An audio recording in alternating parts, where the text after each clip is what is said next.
the end of the 18th century, the most glorious kingdom in Europe would face a mighty foe, the power of its own people. One man would rise to inspire the nation to cast aside a reluctant king and a hated queen. And a new republic would be born in blood, the blood of the French Revolution.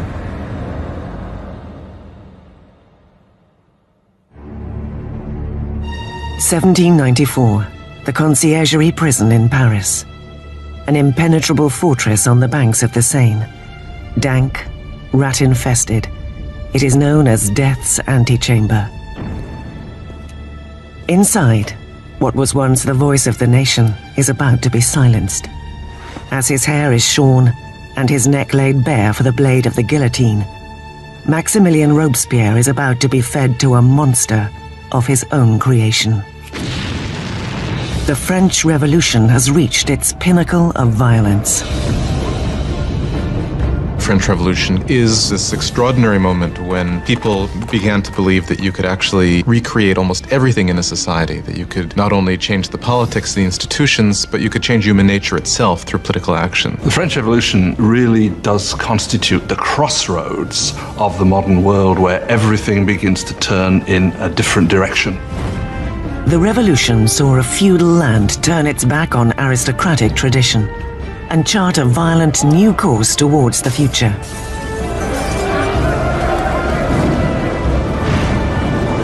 It would shake the very foundations of Europe, and its impact would be felt across the world. The French Revolution is the most important event in Western history. There are developments that can rival it, like the Industrial Revolution, like capitalism, but if you mean an event, I can't think of anything more important. It was the revolution that upset things the most. I mean, again, when you consider that it got rid of the Catholic Church, it got rid of Christianity, it got rid of the nobility, it got rid of the king, it got rid of all these things. The French Revolution would bring bread to the poor, democracy to France, and would establish a whole new order of society. But progress would come at a price. It was really a moment of extraordinary hope, extraordinary ambition, and then it turned into this most horrific tragedy. Now broken and defeated, Robespierre, not 2 days before, had stood triumphant at the head of the greatest political revolution in Europe's history. So true to its ideals, he was called the Incorruptible. So powerful, his slightest utterance could cloak an entire city in fear.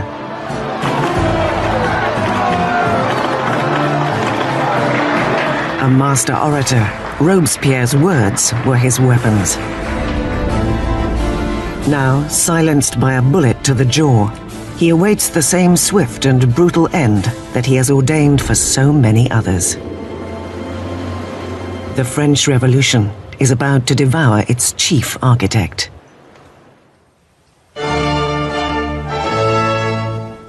No one could have foreseen the turbulent times ahead on one spring day in 1770. The Chateau of Versailles is packed to its gilded rafters with the glittering crowds of the royal court. Completed in 1682, Versailles was the vision of King Louis XIV. To put some distance between himself and his subjects, Louis XIV removed himself from Paris and established a new residence at this small town 12 miles west of the capital. Here he ordered the construction of the most magnificent palace in Europe. For nearly 100 years, it has been the seat of the nation's unwavering monarchy. Today, it is host to a very important wedding.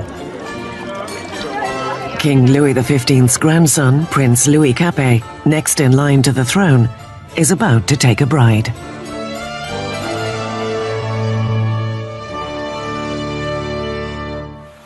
Just 15 years old on the eve of his wedding, Louis Capet is bashful and hesitant, with few of the characteristics expected of a future king. Louis was this pudgy, shy, painfully inadequate 15-year-old with absolutely no social graces at all. Louis XV's mistress, Madame du Barry, called him a fat, ill-bred boy. Basically, he was just a schlub. It was very hard for Louis to come to decisions. He dithered incessantly. He was always ready to be persuaded by the last person he had talked to. Again, those are usually not considered good leadership qualities. Louis's marriage is a political union between Austria's royal family, the Habsburgs, and his own, the Bourbons. The wedding symbolizes the end of an ancient rivalry and the birth of new alliances. The young bride-to-be arrives in France, a wide-eyed and pretty 14-year-old girl, Marie Antoinette. Marie Antoinette is an Archduchess of Austria. She's the youngest daughter of the Empress Maria Theresa. And she comes to France as part of a marriage deal which represents a great reversal of alliances, whereby for the first time in living memory, France and Austria become allies rather than enemies. Marie Antoinette comes to France as a political gesture, but as a teenager, she has little interest in political affairs. Well, when Marie Antoinette came to Versailles, she was very young. She didn't know a great deal about the country she was coming to. She didn't know about the customs. She didn't know about the court. She was certainly a headstrong girl, a very lively girl, but she was still a girl. When Marie Antoinette comes to Versailles, she is just a teenager. She is 14 years old, blonde with blue eyes. She is pretty. She likes being attractive to people, and she comes with the intention of winning over her husband and her new family. On the night of the wedding, there is an ominous storm. But inside, the grandeur of the ceremony lights up the palace as the newlyweds make their way to the royal bedroom. In a ceremony that symbolically ensures the conception of an heir, the king's courtiers are present as the awkward young couple is presented in the marriage bed for the first time. The crowd is delighted and expectations are high. But once the curtains are drawn, it's clear that an heir will not be so easily produced. Louis was not only not interested in ruling, Louis wasn't particularly interested in loving either, and he paid her no attention on the first nights or even further into their marriage. Many years will pass before the marriage is finally consummated. The lack of an heir will soon spark gossip across the kingdom that will plague the couple for years to come.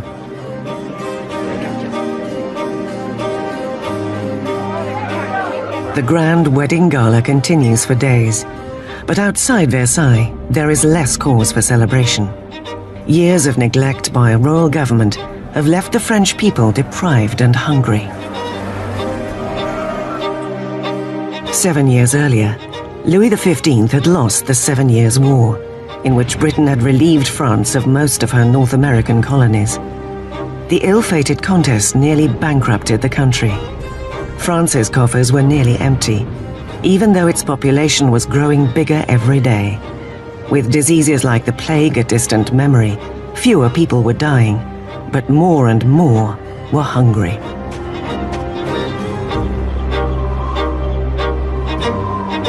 France grew from 20 million to 26 million in the 18th century after having grown only 1 million in the preceding 2 centuries. That put tremendous strain on what was there, and so there was a lot of anxiety. 4 years after the royal wedding, Prince Louis's grandfather, Louis XV, loses his final battle with smallpox. The king dies defeated and unpopular, and leaves behind a country on the brink of chaos.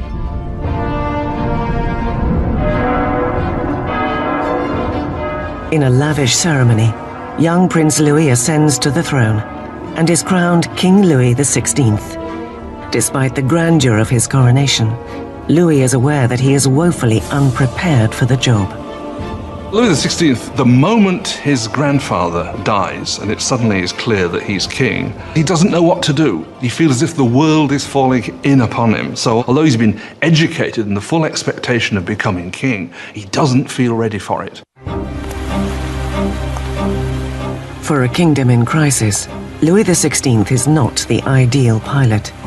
The 20-year-old king prays, "Protect us, Lord, for we reign too young."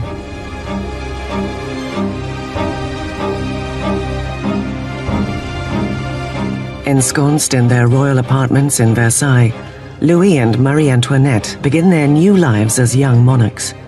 While only 12 miles away in Paris, another new era is flourishing. One that is on a collision course with the monarchy itself. It is a dangerous new age of ideas. The age of enlightenment.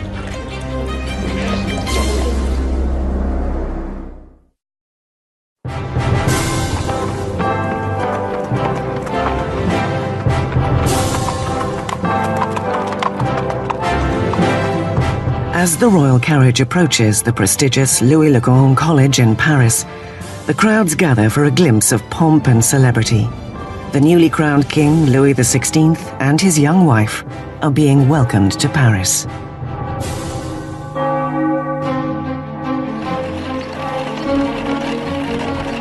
At the head of the welcome party is a promising young law student, Maximilien Robespierre. When Robespierre was a schoolboy, the king visited the college and Robespierre gave a Latin address to the king. So he actually spoke to Louis XVI when he was a teenager.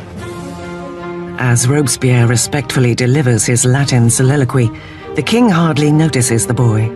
But years later, their fates will again intertwine under very different circumstances.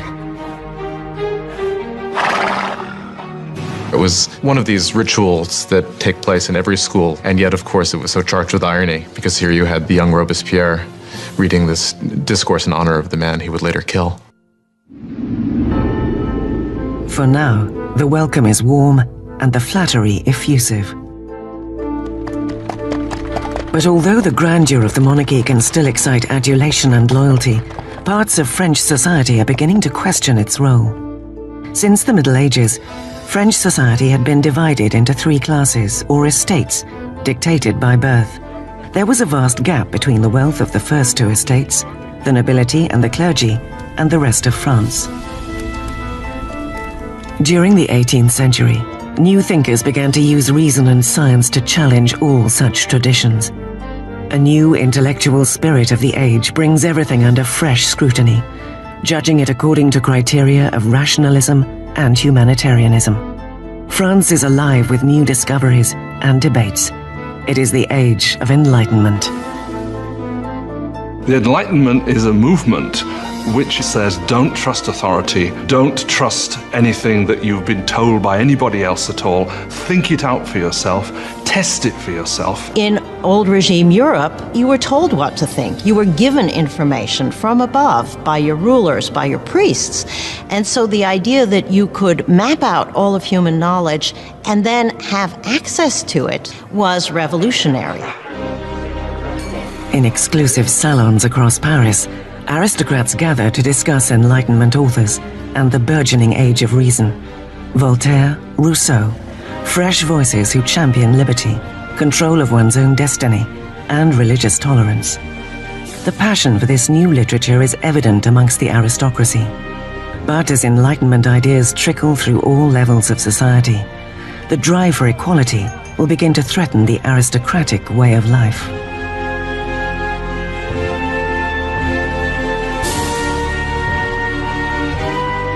What makes it dangerous is it means you will eventually question, why are aristocrats the ones with privilege? Can't we change the world to make it a better place? Isn't progress possible? All of that will eventually undermine the idea that monarchy is natural, aristocracy is natural, and hierarchy is natural. To see Enlightenment ideals in action, one has only to look across the Atlantic, where the Americans struggle for independence from France's nemesis, Great Britain. King Louis wants revenge for his grandfather's defeats and sees an opportunity in the American War of Independence. French military intervention costs the country 1,500 million livres, money raised from borrowing and taxing poverty-struck peasants. The enormous bill hastens an impending financial crisis. America bankrupts France, in effect, because the debt which the French monarchy incurs in order to fight the American War of Independence turns out to be absolutely crucial in the financial situation of the French monarchy, because the French monarchy cannot pay those debts.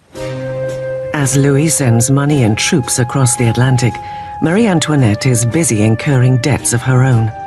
Life at Versailles is a never-ending cycle of archaic ritual and formality. There are ceremonies for the waking of the king and queen, for dressing, for dining, for retiring to bed. To keep herself amused amidst the drudgery of ritual, Marie presides over a parade of increasingly outrageous fashion. Marie was obsessed with fashion, especially these towering hairdos that were several feet high, that took hours and hours in the construction and fit all sorts of ornaments and fruits. And to many people, they seemed like an obscenity. They came to represent what was all that was wrong with her and with Versailles and that culture. Marie occupies herself with court gossip, gambling, and the staging of plays. As her expenses accumulate, Marie earns herself a nickname. Marie is given the name Madame Deficit as the country is in economic chaos, and she continues to spend as if nothing's happened on dresses and jewels and shoes, and she was the Imelda Marcos of her day. In the popular mind, there is perhaps one way in which Marie Antoinette can repay the debt. In the 7 years since their marriage, Louis and Marie have yet to produce a child. Marie was finding herself in an increasingly precarious position.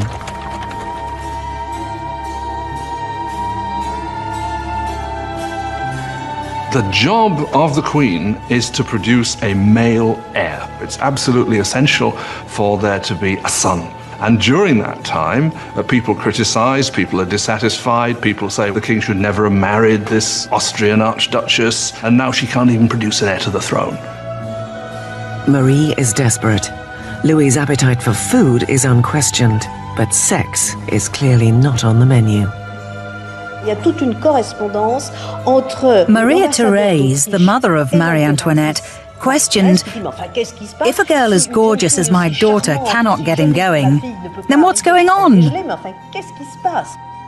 Louis XVI and his young wife were not able to conceive for 7 years. This cast a pall on the beginning of his reign, and because his hobby as a locksmith was well known, there were all sorts of salacious songs circulating to the effect that the locksmith was having a hard time finding the keyhole. Louis's apparent lack of virility is seen as symptomatic of a weak king. After years of frustration and mounting pressure, Louis is diagnosed with a treatable condition called phimosis. Louis had a deformity that made arousal extremely painful. Therefore, there was no consummation until there was a surgical procedure that could correct this. But he was scared to death to have it, and it took years for him to agree to have it. And when he finally did, voila. After a simple surgery, the couple is able to have their first child, Marie Therese. But there is no easy fix for the years of damage to Marie Antoinette's image. Since the early 1780s, libelles have circulated throughout the country. Pornographic satire of the king and queen. Obscene pamphlets mock Louis's impotence and portray Marie as a promiscuous harlot in a debauched and decadent court. The people's views on the monarchy are turning sour as the situation in the countryside worsens. There is a run of bad harvests, and attempts at deregulation only make things worse. As the cost of flour rises, there is a shortage of the very heart of the French diet, bread. But the hardships naturally stop at the gates of Versailles. As the court continue to live in extravagance, grievances are committed to paper. One charge is leveled directly at the royal court. "Do you know why there are so many needy people?" it cried. "It is because your luxurious existence devours in one day the substance of 1,000 men." The man behind this charge is the same young man who, only a few years earlier, had eulogized the royal couple after their coronation, Maximilien Robespierre. His voice is just one amongst a growing clamor for change, for equality, and for revolution.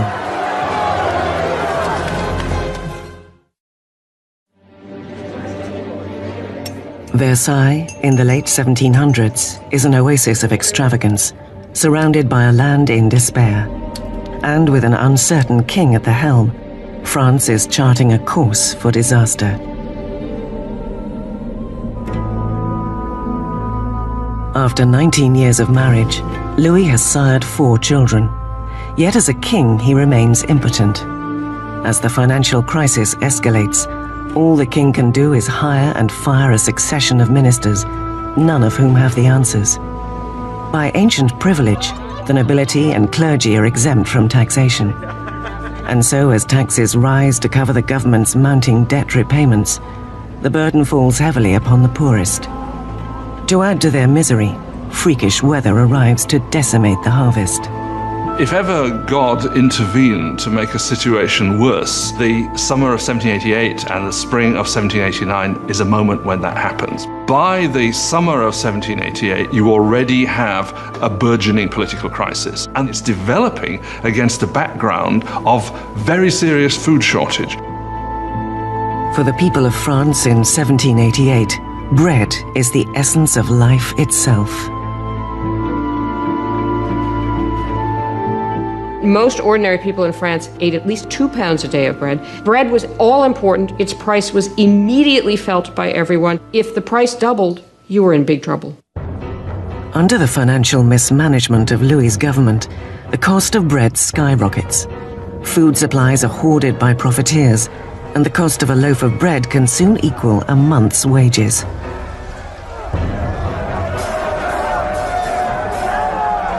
Hunger turns to rage. Bread riots break out across France.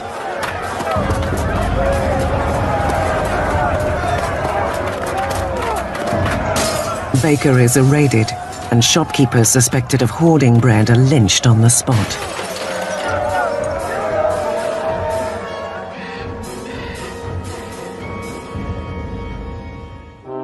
With the economy in shambles, Louis is forced to appoint Jacques Necker as his finance minister. An enlightened thinker, Necker is popular with the people in a way that Louis can only envy. Jacques Necker was undoubtedly the most popular minister throughout the spring of '89 because he's taken the line publicly in his writings that the government's duty is to make sure that there is enough bread and grain for everybody. Necker urges Louis to call a meeting of the traditional representative body of the kingdom, the Estates General. It will be the first time the Estates General has convened in 175 years. France was politically organized in something called the estates. The first estate was the clergy, the second estate was the nobility, and the third estate was everyone else. And by contemporary reckoning, the first 2 estates occupied 3% of the population, and the third estate 97% of the population. A lot of people felt it was very unfair for this third estate, which was most of the population, to only have 1/3 of the deputies. They felt it was very unfair that this should be a 3-chamber parliament, where 2 chambers, the nobility and the clergy, could always outvote the commoners. The 4th of May, 1789, a skilled young lawyer and politician arrives at Versailles. Maximilien Robespierre comes to stand before the Estates General as a deputy, to fight for a fair voice for the people he represents, the Third Estate. An orphan from the provinces, Robespierre had risen to academic prominence on a prestigious scholarship, becoming an eloquent speaker, prim in appearance, with never a hair nor a phrase out of place. Returning home to the town of Arras, the Enlightenment ideas he had absorbed as a student drove him to become a powerful advocate for the downtrodden. By the time he went back and started to practice as a lawyer, he was reading very widely in the Enlightenment. And Robespierre was someone who, when he was practicing law in Arras, tried to actually bring the ideas of the Enlightenment into the cases he was fighting. In the Estates General, Robespierre and his colleagues are determined to make the nobility and clergy pay taxes. Louis feels threatened by the growing radicalism of the Third Estate.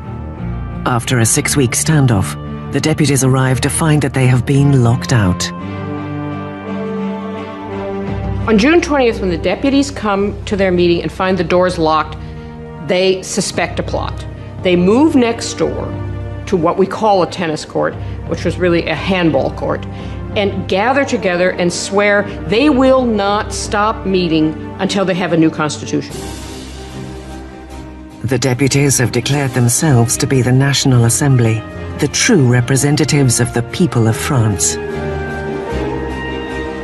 The tennis court oath is one of these great symbolic moments in the history of the French Revolution. You had these people assembled in this great open space of the tennis court, raising their arms in this sort of quasi-Roman salute. And for the National Assembly, this was a moment when they realized something of their power and their dignity and saw that they really could defy France's king. In one revolutionary stand of defiance, the National Assembly is born. It will be a parliamentary body enacting the people's will and addressing their grievances. But grabbing power from the king would not be so easy as signing a simple proclamation. All of these early victories that take place at Versailles are largely paper victories, and they have no teeth to back them up. And the fear that takes over the deputies at Versailles as we approach mid-July, is that the king is gathering his forces to disperse them, to overthrow them. By July, 30,000 royal troops are taking position around Paris. To defend themselves, the people form a national guard. Les Invalides, the military hospital, is raided, and 28,000 muskets distributed. The only thing missing is gunpowder, but the people know just where to get it.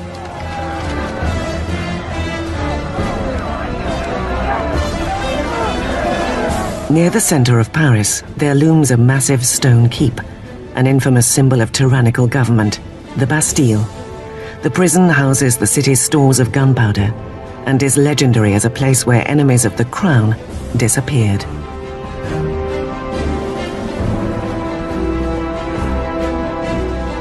The Bastille had been the great symbol of royal despotism, the great symbol of the kings of France running beyond the just limits of their own power, a symbol of horror for the people of France. Amidst the rioting, news spreads that Louis has sacked his finance minister, the people's beloved Jacques Necker. The court holds him responsible for the revolt of the Third Estate. To the people of Paris, it appears their enemies at court are striking back. On the 14th of July, crowds band together, identifying themselves with a rosette, red and blue for the colors of Paris, separated by white, the color of the House of Bourbon. The tricolour is born. From the feverish crowd, a voice cries out, "To the Bastille!" Attacking the Bastille means that the people of Paris are saying, you cannot get rid of the new National Assembly. The people are acting, they're arming themselves, and they're basically saying, we take the side of the revolution. The governor of the Bastille, the Marquis de Launay, tries to secure the prison when he learns of the approaching mob. He mounts a hopeless defense with only 32 guards. The marauders storm the fortress and tear into the soldiers with knives and pikes. Finally, Governor de Launay surrenders, but the enraged mob engulfs him, dragging him into the streets. The jeering horde kicks and stabs at him until his pleas for death are answered. Before the end of the day, the mayor of Paris will meet a similar fate. A revolutionary tradition is born. Delaunay's severed head is paraded on a pike to the delight of the crowd. Word of the bloody revolt quickly reaches the deputies at the National Assembly. Well, the deputies in the National Assembly do not immediately condemn this act of violence. In fact, they accept it. And it was this acceptance of popular violence that, in some people's view, created a pattern that was to have catastrophic consequences for the unfolding of the revolution. With the smoke still clearing over the Bastille, Louis XVI returns from a hunting trip. In his diary, under the date 14th of July, 1789, he writes, "Nothing," a reference to his unsuccessful hunt. Then an aide brings news of the fall of the Bastille. "Is it a revolt?" asks the king. "No, sire," he is answered. "It is a revolution." The victory at the Bastille marks a crucial moment in French history. The people had defied their king and won. There would be no turning back. As a symbol of the defeat of oppression, the people dig with their bare hands and tear apart the Bastille brick by brick. They are beginning to dismantle the past itself.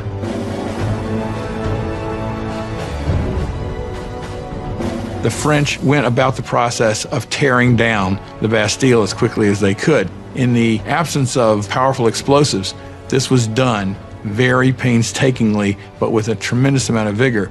And the bricks were given away, sold as emblems of the demolition of despotism. The energy of the streets invigorates the National Assembly. A revolutionary manifesto is adopted, called the Declaration of the Rights of Man and of the Citizen. It calls for an end to tyranny and for a representative government to protect the freedom and equality of all men. The Declaration of the Rights of Man was a declaration promulgated by the National Assembly, which said in its text that the sovereignty belongs to the people, it belongs to the nation. The king is nowhere mentioned in this document. Therefore, by issuing this document, the Assembly was effectively seizing power for itself. With the new National Assembly as their voice, the people of France set out to change the very fabric of their world. They demand a constitutional monarchy, equal rights for all men, and justice under reasonable laws. Robespierre demands increased freedom for the press, which had been muzzled under the old regime.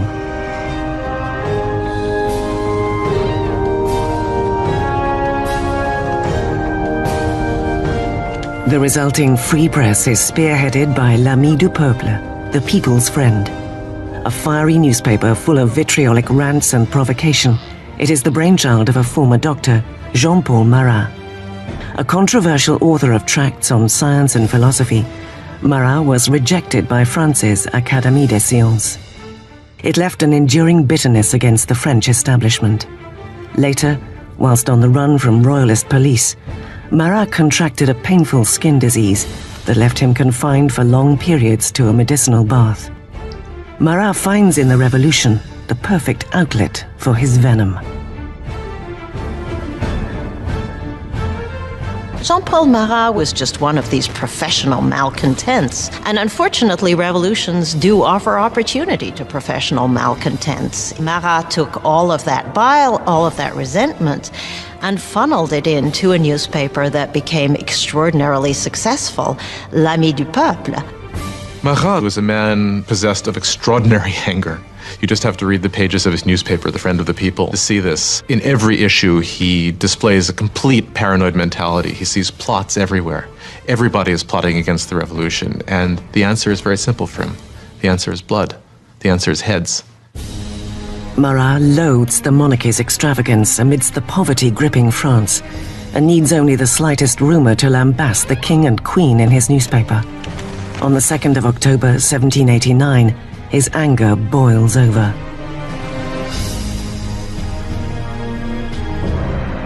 Word reaches Paris that the king has thrown a party at Versailles, that the king's soldiers threw the new tricolour flag, symbol of the revolution, to the ground and trampled it underfoot. Marat is enraged. He reports the insult in his paper, just as a new threat breaks. The king has again ordered troops to move into position around Paris. With victory at the Bastille still fresh in their minds, Marat frantically urges the people of Paris to take action again. It's time to open your eyes, he tells them. Shake yourselves out of your torpor. Wake up. Once more, wake up. The 5th of October. Dawn breaks to the furious ringing of bells. Women gather to protest against the shortage of bread. And now fear of the approaching troops mixes with fury at the news of the king's offensive party. Soon thousands are marching to Versailles, pikes in hand. The women are taking their grievances to the king.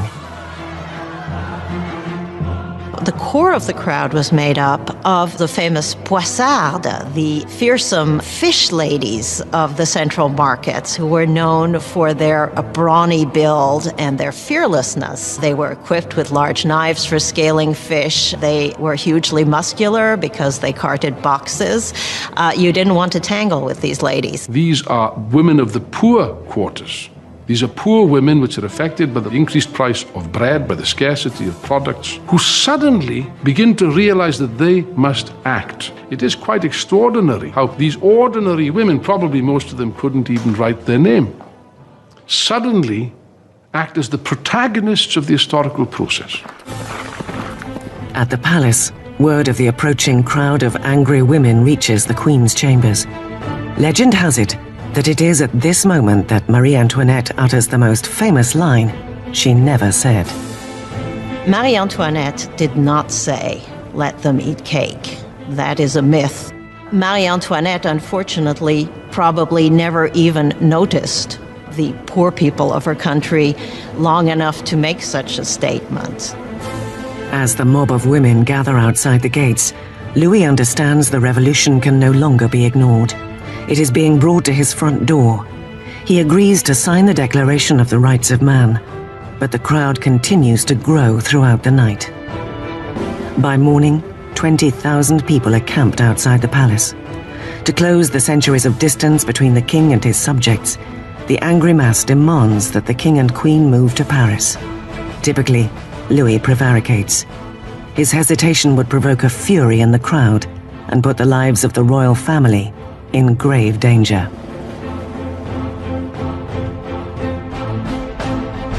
When they don't get instant compliance with what they want, it really looks as if they're going to massacre the Queen. The mob break into the palace, screaming for the blood of the Queen. They massacre guards, decapitate them, and stick their heads on pikes. They were like banshees screaming throughout the palace, "Give me her entrails, give me her head, I want a leg, I want an arm." I think that they had grown so frenzied that if they had encountered her, they probably would have torn her to pieces.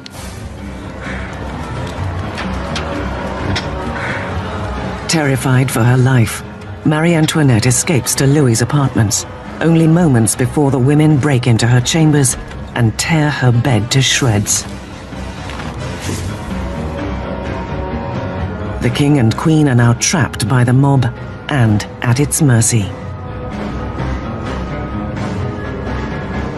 The only way the women can be pacified is for the royal family to agree to go to Paris, because once they're there in Paris, then they can ultimately be made to do what the people of Paris want.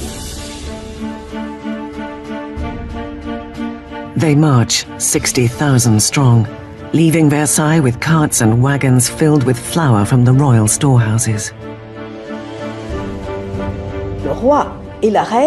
The king and the queen were forced to go to Paris with the heads of their guards who had been massacred in the chateau.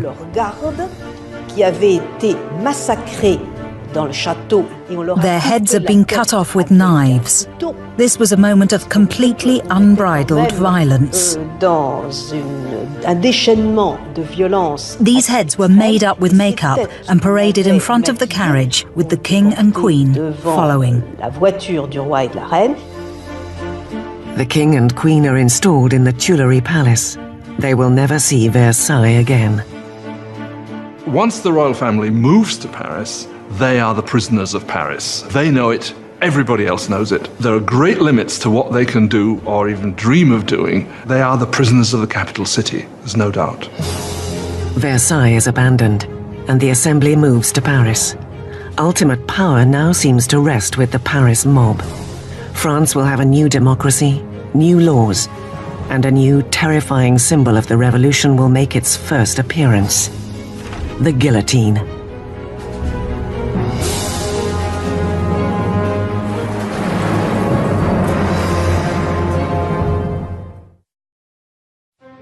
May 1791.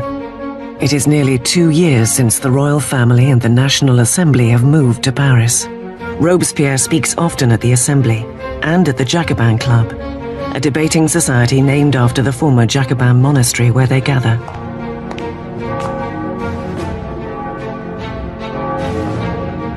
Words take on a new power in the revolution, and Robespierre speaks with an unfailing moral compass. He is an impassioned advocate for the people of France. He soon earns the nickname, the Incorruptible. France is now a constitutional monarchy, and the king forced to share power with the revolutionaries in the Assembly. But it seems Louis's share is growing smaller by the day, as he is forced to sign law after law, diminishing his own power, and that of the other emblem of feudal France, the Catholic Church. Louis decides the time has come to leave France and mount a campaign to reclaim his kingdom. Louis had decided by 1791 that he needed to regain control of his country, and he knew he could only do that with the help of a foreign army. So the idea was to make a break from the Tuileries Palace and to head for the nearest border. The 21st of June, 1791. The king and queen disguise themselves as servants and, under cover of darkness, slip out from under the watchful eye of Paris.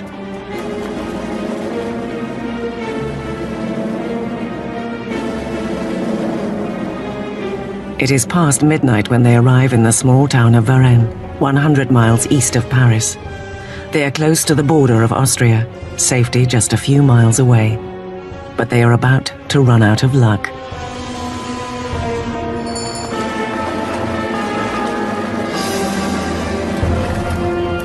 Rumors of the entourage's movements have preceded them to Varennes. A town official stops the carriage and asks for their passports.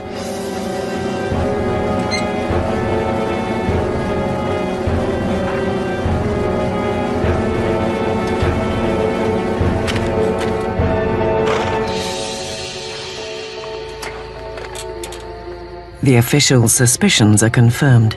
It is the signature of the king himself. The townsman is overcome at the sight of his king. But revolutionary guards nearby show no reverence for the fleeing royals. He keeps hoping that people will recognize him and there will be a kind of rebellion in his favor. And much to his horror and surprise, they are not ecstatic to recognize him. They see him as escaping, and basically he's arrested and taken back to Paris. The idea that the monarch had tried to abandon his people was psychologically catastrophic. That event really broke the bond between Louis and his subjects. Now they had not only a king who was superfluous, they had a king who was obviously a traitor as well. With the royal family proving themselves enemies of the revolution, the little control over events that Louis still held is gone. At the heart of the revolutionary government is Robespierre. He shines at the podium, calling for changes of every kind. He demands universal suffrage and an end to slavery in the French West Indies. Most passionately, he rails against the death penalty. In the new age of enlightenment, Robespierre wants to discard all remnants of the medieval past.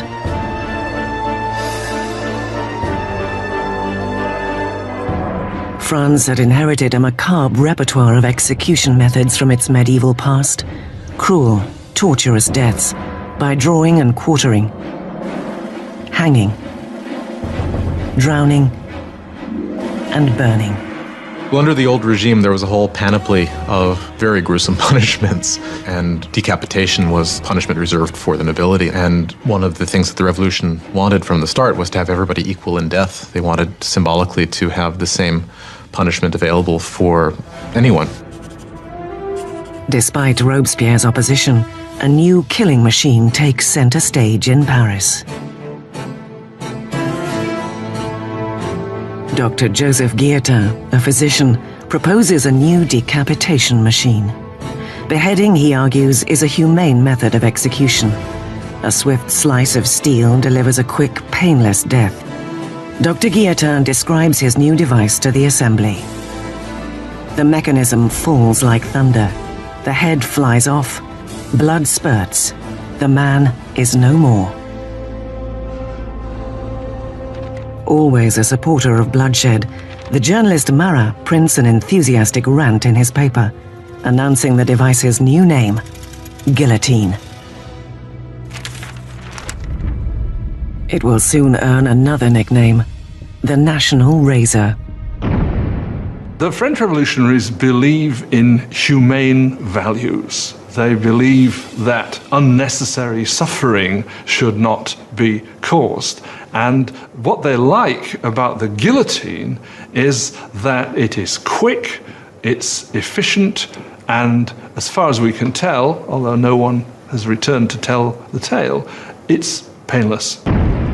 The guillotine will silence the revolution's internal enemies, anyone suspected of plotting to return the king to the throne. But it's the enemies surrounding France that most preoccupy the Assembly. There is a growing fear that aristocrats and royal princes who fled to Austria are preparing to launch an armed counter-revolution. The Assembly calls for a preemptive attack, a declaration of war on Austria. Robespierre argues against it. Robespierre is one of the lonely voices who is opposing war because he thinks the enemy will win. Robespierre is afraid that the country isn't ready, hasn't got an army that would be able to defeat the enemy. The enemy might therefore come in and destroy the revolution. Robespierre loses the debate. In April 1792, the Assembly declares war on Austria against a country ruled by the family of Marie Antoinette. A nationalist fervor grips the country. Robespierre and his supporters suspect that the king hopes France will be defeated, which will end the revolution. There is also word that Marie is corresponding with her relatives in Austria, with the enemy. They suspect she is giving away French troop movements in a plot to undermine the war effort. All the while, the king and queen feign adherence to the revolution.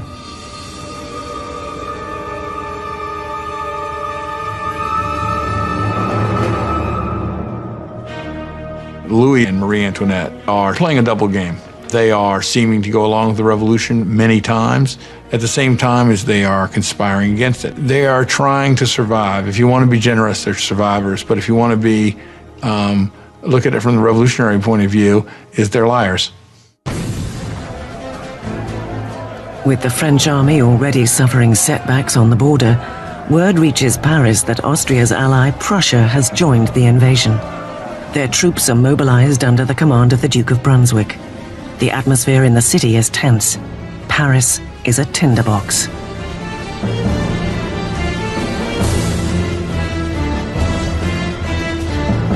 And then, the Paris papers print a letter from the Duke of Brunswick. In it, he threatens to destroy Paris if any harm comes to their royal majesties, the King and Queen. The threat backfires massively. The 10th of August, 1792. Thousands of armed citizens, fueled by indignant rage at Brunswick's threats, head to the Tuileries Palace and descend upon the king's elite Swiss guards in a savage attack. More than 800 from both sides are killed. The king finds sanctuary within the National Assembly debating chamber, where a vote will later suspend the monarchy. The French Republic is born.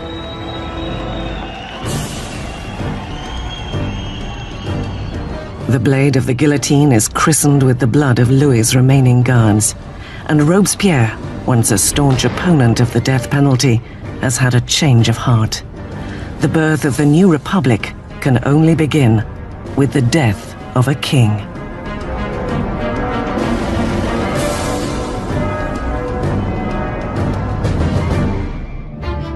August 1792.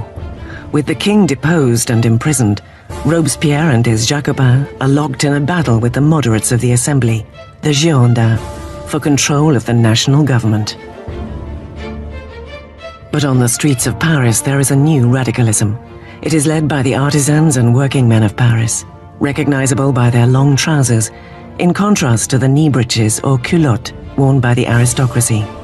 They call themselves the sans-culottes, those without knee breeches. The sans-culottes considered themselves the true people of France. They were not the poorest of the poor. They tended to be fairly well-off artisans, shopkeepers, people like that. But they were people who at least claimed to work with their hands. Not wearing the breeches, not wearing the culotte for the sans-culotte was simply symbolism of being not an aristocrat, being an ordinary man of the people. The sans-culottes seize control of Paris's city government, while the Jacobins and Girondins steer the country from the Assembly, now reformed as the National Convention. They are struggling with the command of the beleaguered French army, which is swiftly losing ground to Austria and Prussia.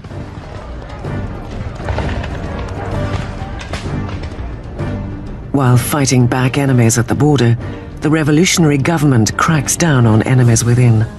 Royalist traitors who might deliver Paris into the hands of the invaders. More than 1,000 people are arrested and herded into prison. Priests, journalists, ordinary men and women. Robespierre concentrates on the internal crisis, but his ally, the Minister of Justice, Georges Danton, motivates men, young and old, to join the war on the frontier. He is gregarious and flamboyant, everything that Robespierre is not. Soon, Danton's name is heard throughout Paris.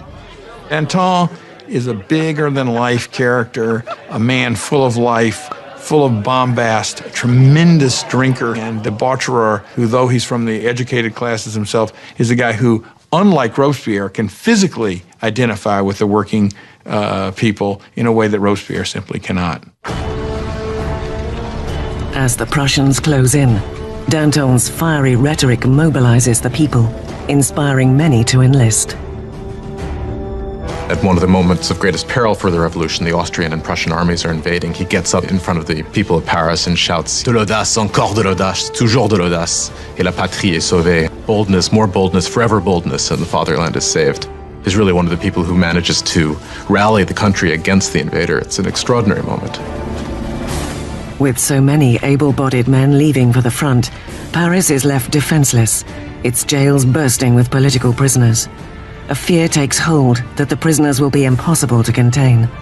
Marat's paper will later be blamed for inciting the horrific events that follow.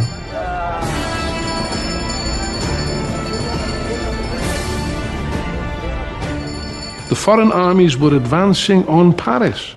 Had they linked up in Paris with these bitter enemies of the revolutions in the prisons, of course, then the results would have been fairly horrific from the standpoint of the people. In the first week of September, disastrous news arrives from the front. Prussia has taken Verdun, the ancient fortress on the road to Paris. The enemy is getting closer. The fear gripping Paris explodes. The sans-culottes break into the prisons and unleash a furious assault on those found within. No traitors are to be spared. And the sans-culottes went to the prisons, particularly the prisons where refractory priests were being held, where nobles were being held, where political prisoners were being held, and they started carrying out their own impromptu trials that were very short and that very often simply ended with slaughter.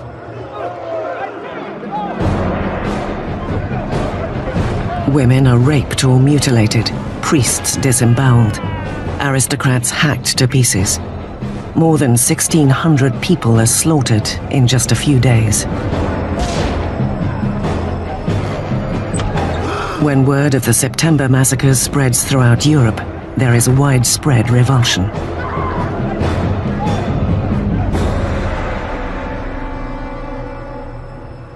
Across the Channel, the London Times gives voice to the general horror. The newspaper asks, are these the rights of man? Is this the liberty of human nature? The most savage, four-footed tyrants that range unexplored Africa rise superior to these two-legged Parisian animals. The revolution has turned a corner. Even Robespierre understands that things have gone too far, that the people cannot manage the revolution on their own. They need guidance. The incorruptible rises to the forefront. as the man who can lead the revolution.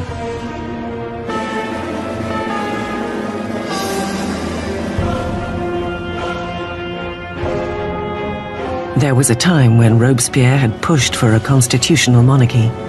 He now believes the king is too potent a symbol to the enemies of the revolution. A momentous decision is made.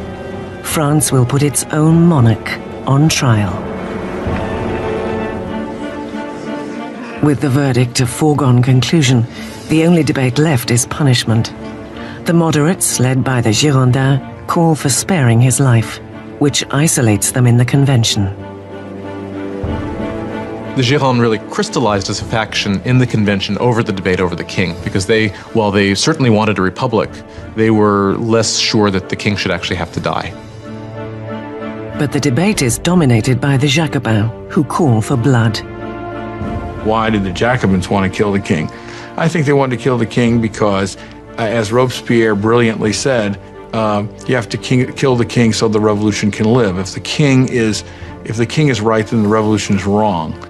In any system there had ever been, there's only one penalty for treason, and that is death. So in this sense, if the king is guilty of betraying the country in a time of war, then the argument is that he must suffer the death of a traitor. On the 20th of January, 1793, Louis XVI is declared guilty. The sentence is death.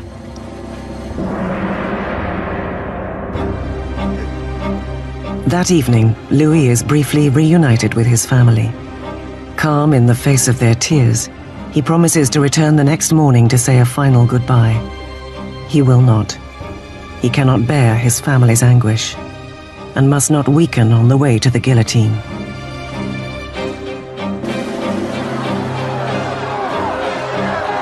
In the morning, a closed carriage brings Louis to the scaffold, and he calmly makes his way to the blade.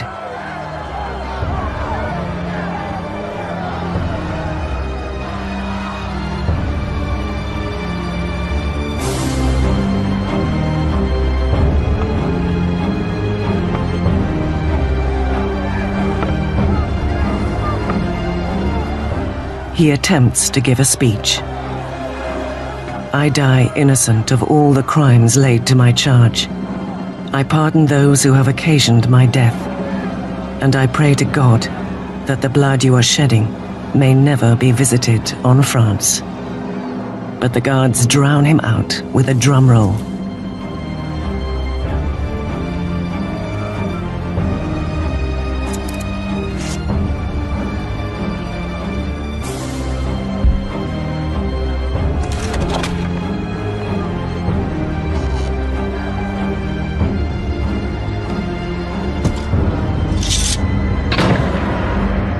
At 10:22 a.m., the king is no more. In the Temple prison, Marie Antoinette hears the cannons fire, announcing the death of her husband. She collapses in despair. The king is dead, the Jacobins victorious. But soon the enemies of the revolution would claim a victory of their own. Their target is the most extreme of the Jacobin spokesmen, Jean-Paul Marat.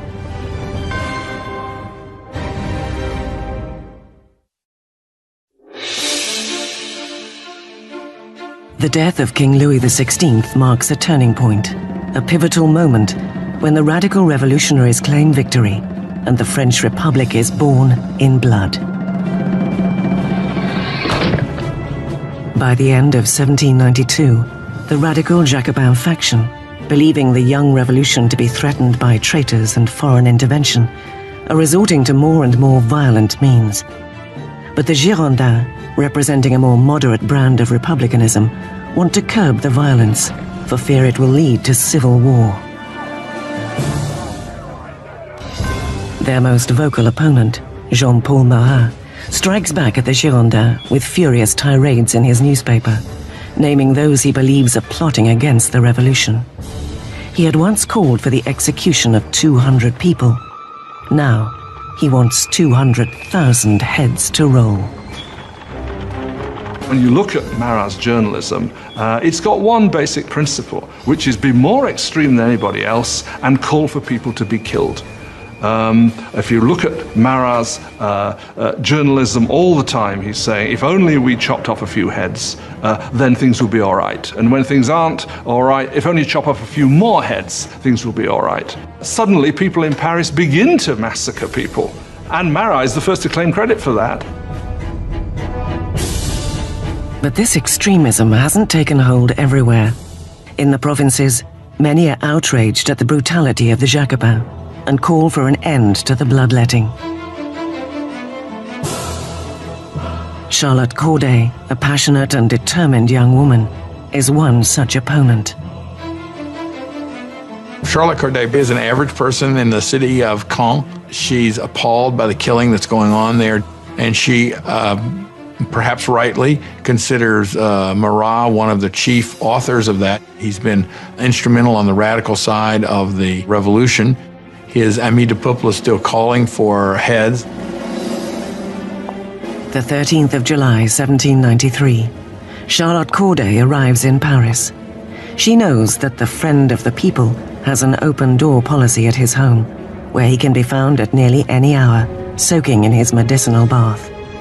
Corday arrives, claiming she has a list of traitors, people who are collaborating with foreign armies to end the revolution.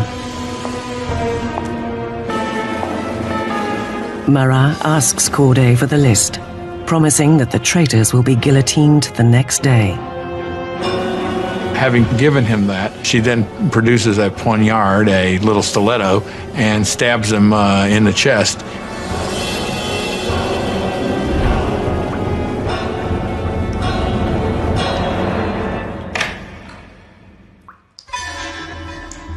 Marat is dead. The self-proclaimed wrath of the people has been silenced. The revolution has its first martyr.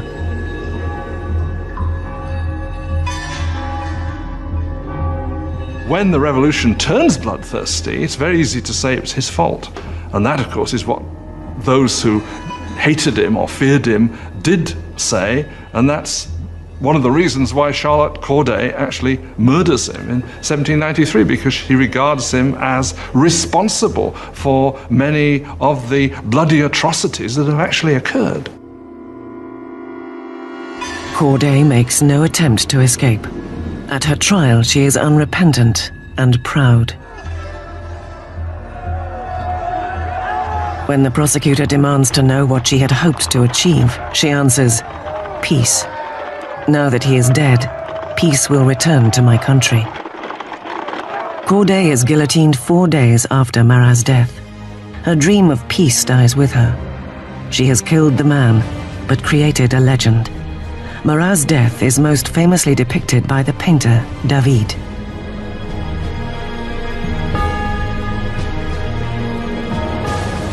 He became a martyr. He became a kind of almost religious figure. You had people offering up prayers that went, "Heart of Jesus, Heart of Marat." You had these scenes at his funeral where the bathtub in which he was murdered was sort of put up on the altar, almost as if it was a kind of crucifix. If you look at David's painting of Marat's death, Marat's body is draped in precisely the same way as the body of Christ is depicted in classic representations of the Pietà, the descent from the cross. So clearly there's an identification of Marat with Christ, with Marat representing the new kind of God of the radical republic. Robespierre is envious of the adoration lavished upon Marat, but ever the pragmatist, he turns his attention to pressing matters at hand. Although Marat is dead, there are still others calling for blood, royal blood. The Conciergerie, Death's antechamber. 8 months after the execution of her husband, and just days after the killing of Charlotte Corday, Marie Antoinette is jailed here, in a small, dark cell, alone.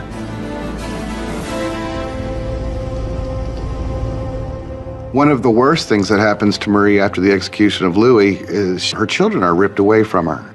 Her children were the most important thing to her, and she knew that her son was going to be subjected to terrible abuse to make him forget that he was ever royal by these revolutionaries. And it turns out she was right. It only took a couple years after that her son died of terrible neglect and abuse.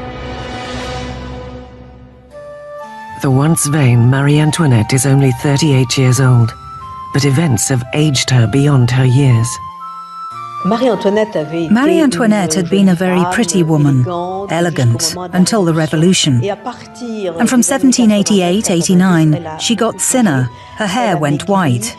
She abandoned all her pretty coquetry and her pretty things. She got very, very thin.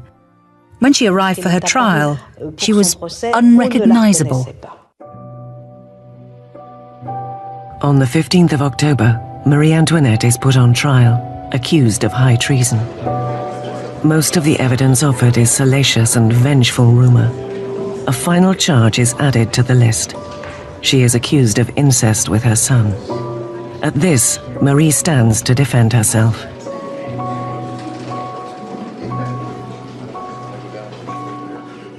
I appeal to the conscience and feelings of every mother present to declare if there be one amongst you who does not shudder at the idea of such horrors. And at that moment, there was a change in the mood, because all the women felt that they were implicated, and they realized they had gone too far with these accusations. In a moment of public sympathy, Marie hopes she will be deported to Austria. But her hopes are dashed when the sentence is handed down. She is to meet the same fate as her husband. Marie Antoinette was, in a sense, doomed from the start. She was the symbol of this Austrian alliance that had proved disastrous for France. She was, along with her husband, a laughingstock because of the apparent sexual failure of their marriage. And she was a symbol of court culture at a time when people were coming to see the court culture itself as something completely corrupt and terrible for the country. So for all of these reasons, she was hated like no queen of France had ever been hated before. She was loathed, she was reviled. From her cell, she writes a final letter, bidding farewell to her children and family, promising to be brave. Her long grey hair is cut in preparation for the blade.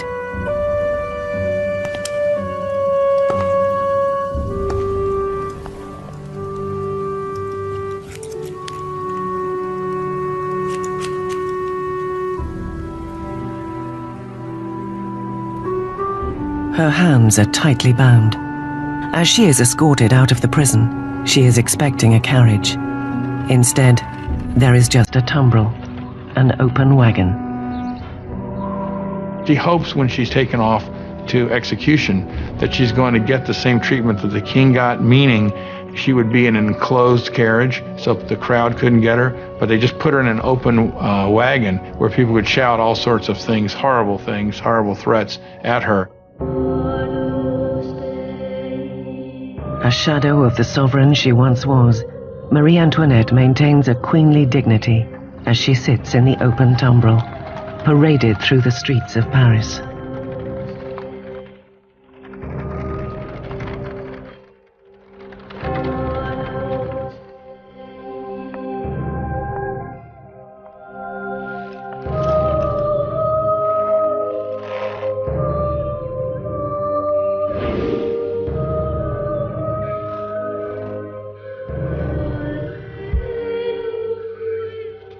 Her name and the charges against her are read out.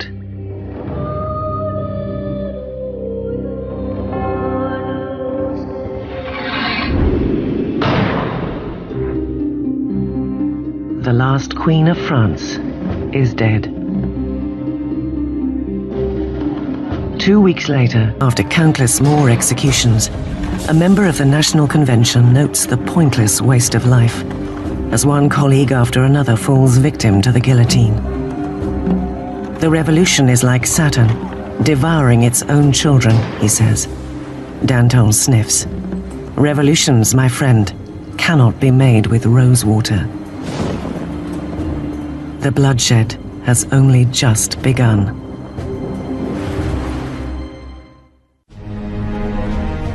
September 1793, 4 years into the revolution.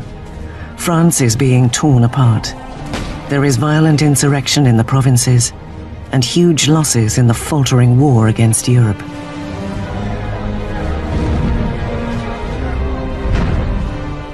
In a humiliating defeat, the British take the port city of Toulon.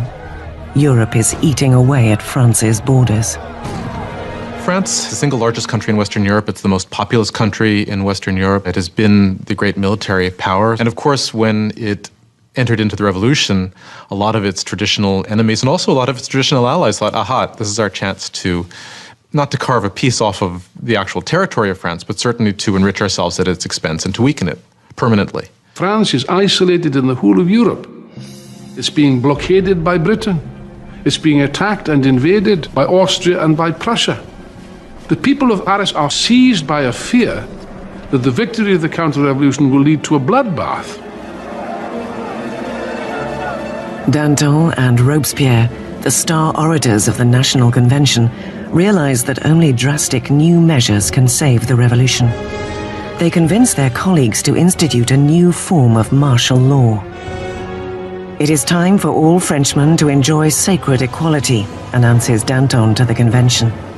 It is time to impose this equality by signal acts of justice upon traitors and conspirators. Make terror the order of the day. It is the founding moment of the revolution's most infamous episode. The terror will come to symbolize Jacobin extremism and the corruption of revolutionary ideals. To meet the emergency, the new constitution and the rights it guarantees are suspended. Police spies scatter throughout the country. Anyone suspected of counter-revolutionary activity is rounded up, quickly tried, and executed. The Reign of Terror was conceived as an emergency government. What they understood by terror was striking terror into the hearts of the enemies of the Republic, so that they would be either scared straight, as it were, or arrested and disposed of. The slightest suspicion can send anyone to the scaffold. Politicians who say a kind word of the extinguished monarchy, anyone who uses the formal monsieur or madame instead of the new form of address, citoyen, citizen. Informers are everywhere. Neighbors denounce neighbors. The incessant rolling of the tumbrils en route to the guillotine rattles through the streets of Paris. Execution is absolutely hanging over people's heads in the sense that we know in Paris there are police spies, and there are quite a few police spies everywhere, standing in bread lines, listening to what the women are saying, and turning them in if they don't like what they hear. You could be turned in not just for complaining about the high price of bread, but you could be turned in supposedly even for not being enthusiastic enough about where things were going and the successes of the revolution. So just about anything that would stand out for commentary could get you into trouble. The convention sets up the Revolutionary Tribunal, streamlining the process by which traitors can be identified and sentenced. Power is centralized in a new 12-man council called the Committee of Public Safety. Ultimately, power had to be delegated to a smaller group, and that group became the Committee of Public Safety. Ultimately, it became 12 people who really ruled France as a kind of collective dictatorship. With his masterful words and revolutionary vision, Robespierre soon emerges as the committee's guiding voice, and that voice is calling for more blood.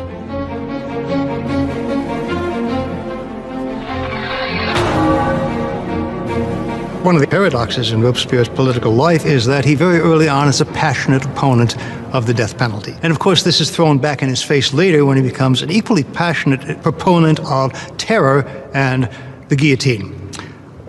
He never particularly responds to that except to say, well, times have changed. The revolution has hardened Robespierre.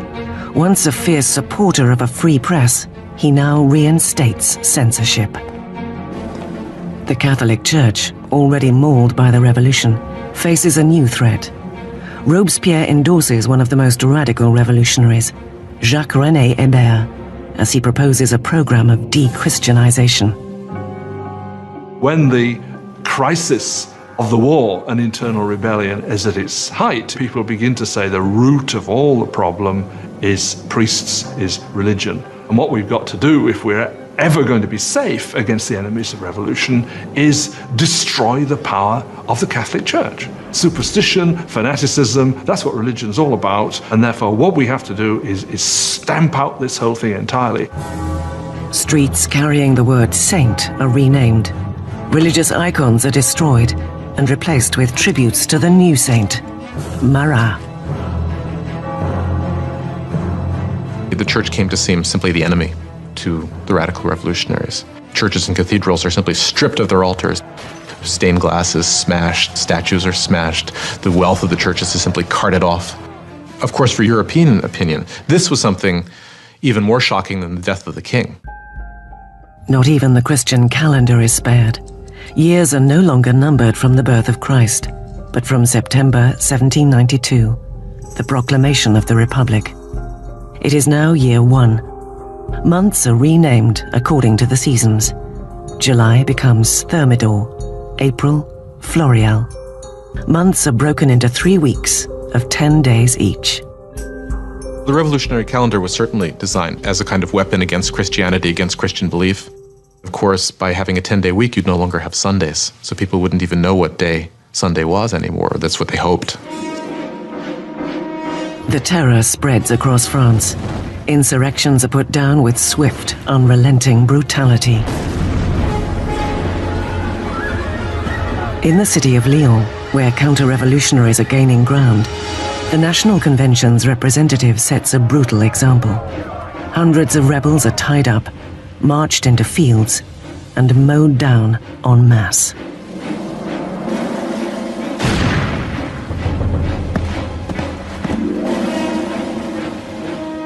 The Vendée region in the west of France has also become a counter-revolutionary stronghold. Rebels and priests are tied up and drowned in the Loire, a national bath to accompany the national razor. Up to 100,000 people are killed in the Vendée alone. In Paris, the guillotine falls at an ever more frenetic pace.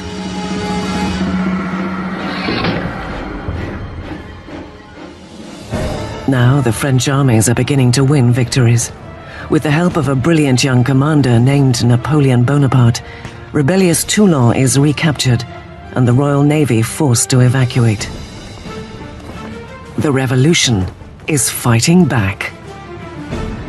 Robespierre is at the height of his power. He had taken on the enemies of the revolution and ensured its success through terror. For a time, the terror was very effective as a means of getting the country together, getting the government together, and fighting what was, after all, a war on several fronts. On the Eastern Front and on the Northern Front against external enemies, also a civil war in the Vendée, which was the bloodiest of all, also a civil war against the supporters of the Gironde and other revolutionaries who had turned against the government in Paris. The terror has achieved its goals, but it does not stop, and it will not stop until it devours the very man who unleashed it, Maximilien Robespierre.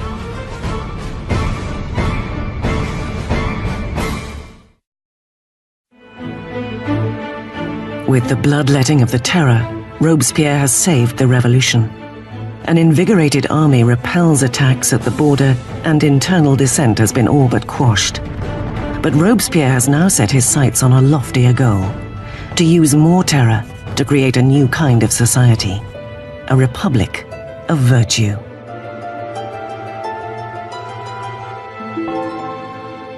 By virtue, he means civic virtue. It's an active principle for Robespierre. For example, you cannot be a virtuous citizen by simply obeying the laws and keeping your head down. You must actively be involved in the work of the state, and that includes for Robespierre destroying the enemies of the state. On the 5th of February 1794, Robespierre gives a speech outlining his philosophy. Terror without virtue is disastrous, he declares. But virtue without terror is powerless. He associates terror with virtue. Terror at that moment becomes in his thinking an instrument by which you create virtue. But others disagree. For Danton, the revolution is heading down the wrong path. He and his followers, the Dantonists, believe it is time to bring terror to an end. It has served its purpose, and is in danger of feeding the revolutionaries into their own fire. By the spring of 1794, things are beginning to go better.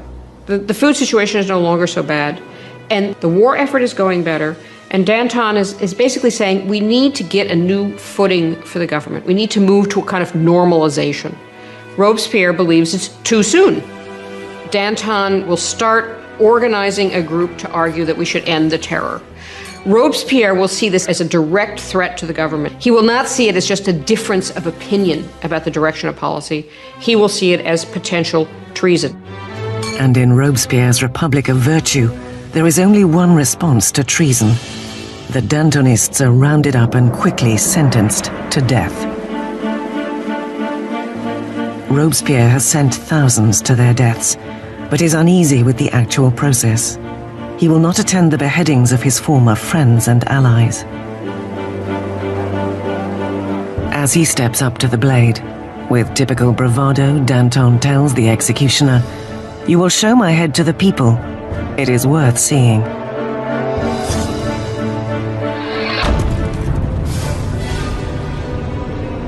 With the Dantonists out of the way, Robespierre launches France into an even bloodier, more horrifying new phase. The Great Terror. The Great Terror is the name given to the last phase of the terror in the spring of 1794 into the summer of 1794. It's the period at which the tempo of executions really starts to increase, at which the atmosphere of paranoia, particularly in Paris, but really across the country, starts to increase exponentially. You can track the number of executions until it's up to almost 800 per month in Paris, towards the end even more.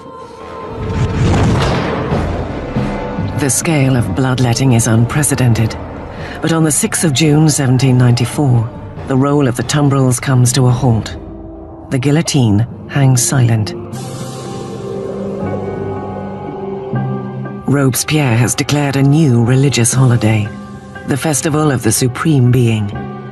He wants to replace the old Catholic God with a new rational devotion.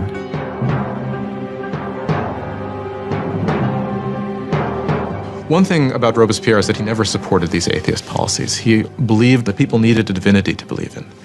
And he helped sponsor this cult that was called the Cult of the Supreme Being, with this extraordinary tableau in Paris in, I believe it was June of 1794, which had choirs of people dressed in white singing. You had this kind of papier-mâché mountain that was built in the center of Paris. And then at the critical moment of the ceremony, you had Robespierre himself sort of emerging on the top of this mountain, clad in a toga, and marching down. And I think at this moment, a lot of people felt, all right, who does he really think he is? Does he think he's God here? Does he think he's the king?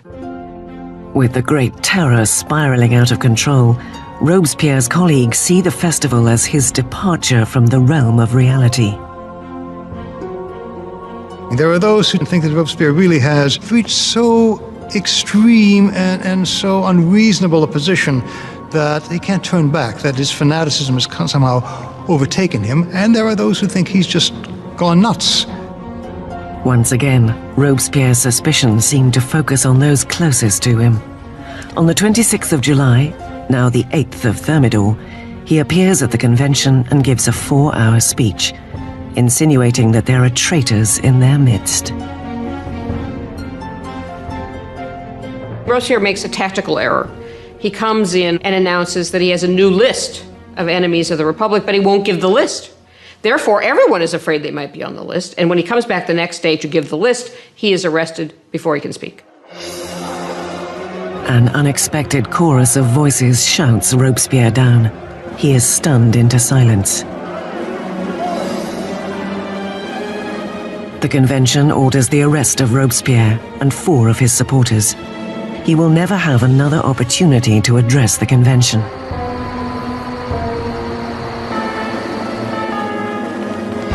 The following day, Robespierre is freed by his supporters, but immediately declared an outlaw and recaptured by the National Guard. In the process, one of Robespierre's allies throws himself out of a window. Another shoots himself on the spot. And Robespierre is found semi-conscious, with a bullet wound to the face, his jaw shattered from an apparent suicide attempt.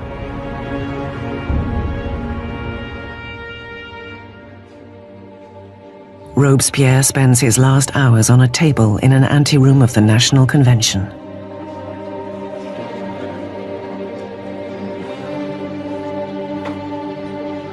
As he is ridiculed and insulted by his former colleagues, Robespierre is unable to respond.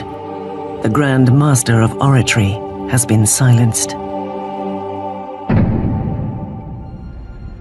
In the conciergerie, where the last Queen of France had preceded him, Robespierre is prepared for the national razor.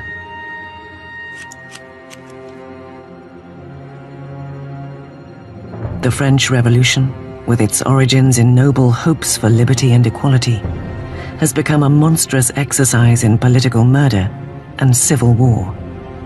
At its head had been Robespierre, convinced that only terror and absolute ruthlessness could save the revolution from its many enemies. But the atmosphere of suspicion and paranoia that he has created will require him as its final victim. It turns out that there is a great deal of enthusiasm for ending the terror. Nobody can figure out how to do it. And what turns out to be the case is that the only thing that will end the terror, and apparently the only thing they can all agree upon, is the fall of Robespierre. On the 27th of July, 1794, the guillotine comes down on the incorruptible, and the last blood of the terror is shed.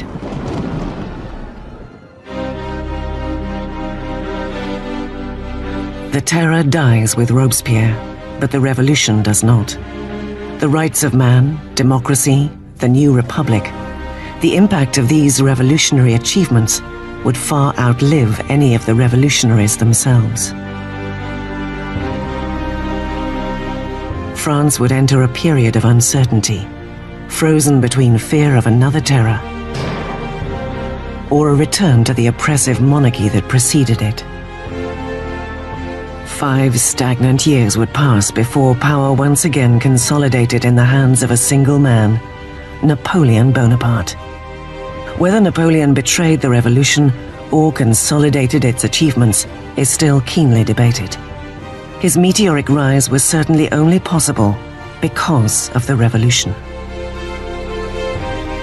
The revolution was the first and enduring model of a people taking its destiny in its own hands. The idea that the subjects of the oldest, the most established, the most glorious monarchy in Europe could decide to completely rewrite their history was something that had extraordinary resonance. The revolution tore apart the old feudal fabric of France and changed the course of Western civilization. The issues it raises still carry a powerful significance today. The question raised by the French Revolution is how much violence is justified in achieving a better society? Do people have the right to overthrow what they see as an unjust system, to replace it with what they are convinced in their hearts is a more just system? How much violence is justified in doing that? We still face this question today. More than 200 years after the birth of the French Republic, the ghost of Robespierre hangs over revolutions from Russia to Vietnam, China to Latin America.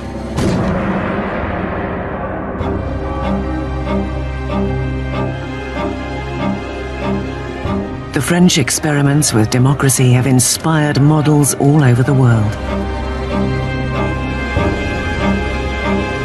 Wherever tyranny takes root, the cry for justice can be heard, for liberty, equality, fraternity, for revolution.